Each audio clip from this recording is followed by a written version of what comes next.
Regie here, your friendly neighborhood bodybuilder and comic book collector, and I want to welcome you to another one of my videos.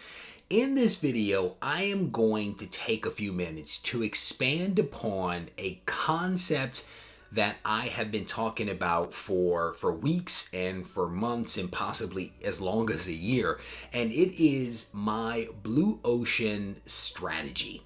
And the idea behind the blue ocean strategy, if you haven't heard about it in the videos that I've released, it is a relatively simple concept. If you are buying comics for the purpose of speculation, if you are buying comics for the purpose of investment, if you are buying comics for the sake of just having an awesome collection, the blue ocean strategy will actually make sense to you.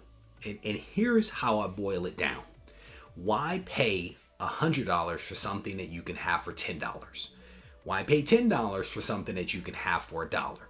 That's it. I mean, that is literally the gist of the blue ocean. It is all about thinking about where the market is going, thinking about the books that you want in your collection, thinking about the trends that you see, thinking about the movies and the TV shows that are coming out, and basically being ahead of the curve and buying books when it actually makes sense, not necessarily when everyone is saying you should buy this book, because by the time people are saying broadly that you should buy this book, more than likely it is potentially too late, or you're going to pay again, $100 for that thing when a few weeks ago, had you thought about it, you could have had it for $1. In a nutshell, that is the blue ocean strategy. All right. So now with that out of the way, I want to talk a little bit about a question that has come my way in several different ways from several different people. And it's this question of whether a red ocean book can become a blue ocean book, a book that is super hot that everyone is excited about. Is it possible for that book to become a blue ocean, a buying opportunity? The answer is yes. You can absolutely have that happen. Why?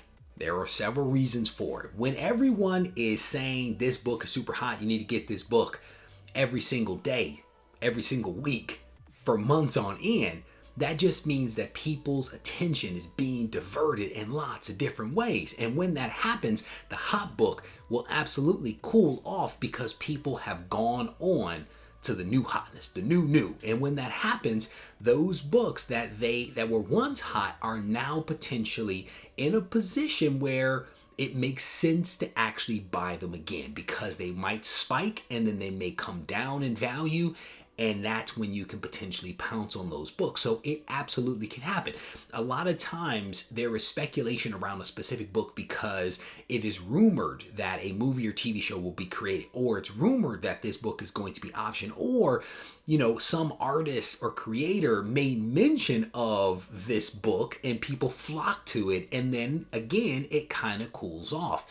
So a red ocean book can absolutely become a blue ocean book with time. How much time?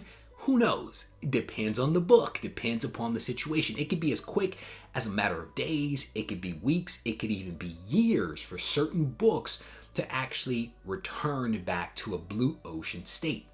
The one thing I want you to keep in mind is that there is more blue ocean out there than red ocean. And it might seem like everything is super hot, but it might just be the things that you're looking at that moment. Where your attention is actually diverted might be focused on the little red ocean versus the massive blue opportunity that truly does exist. So we now know that a red ocean book can become a blue ocean, but can a blue ocean become a red ocean? Absolutely. Absolutely. And that's truly what you want to have happen. Again, depending upon why you're buying the book. If you're buying it for speculative purposes, or if you're buying it for investment purposes, having a blue ocean book that you pick up for $1, increase to 10 or increase to 100 or increase to 1,000, that is the sweet spot to be in, because it gives you an opportunity to actually realize those profits, to take that money, right, by selling the book and taking that money and doing something else that you want to do with it. More often than not, we go out and we just buy another book with that money. And there's absolutely nothing wrong with using the hobby to basically fund itself, right? There's absolutely nothing wrong with that. But a blue ocean book can become a red ocean book very easily, depending upon how well you do your job of doing research and anticipating the market and looking at the trends. You can absolutely be ahead of the curve. And with that said, a blue ocean book can become a red ocean book, which in turn can become a blue ocean. I mean, it is, in many ways, if you think about it, it is a cycle. It is a cycle that repeats itself depending upon what is actually happening in the market. This actually brings me to another point, and it's this notion that people have that comics only go up in value. That is not true. That is not true. Books do not just go up in value. Some books will go up in value and will continue. Some will take 10 years before you start to see some kind of increase. Some books will never do anything. And then you have other books that just kind of meander up and down, depending upon the book and the market. And so I wanted to very quickly answer this question that people have had about, can a red ocean become a blue and vice versa? But then I also wanted to touch again very briefly on the question or the misperception that books only increase in value, because that certainly is not true. As always, I want to thank you guys for taking the time to watch this video. If you want to dig more into blue ocean, there are other videos here on the channel where I talk about the blue ocean strategy in a lot of detail. In addition to that, there are videos here on the channel in which I actually talk about blue ocean books that you may want to consider. And I do this for the purpose of saying, hey, this is how I think about these things, right?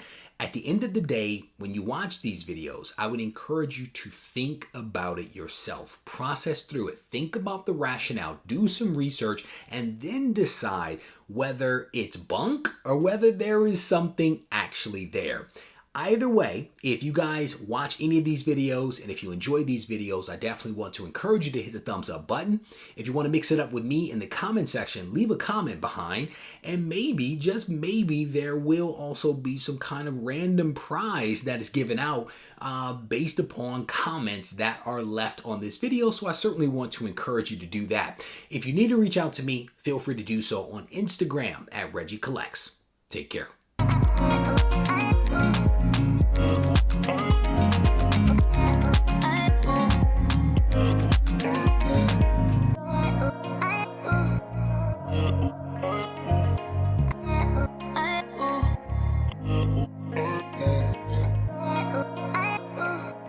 Oh,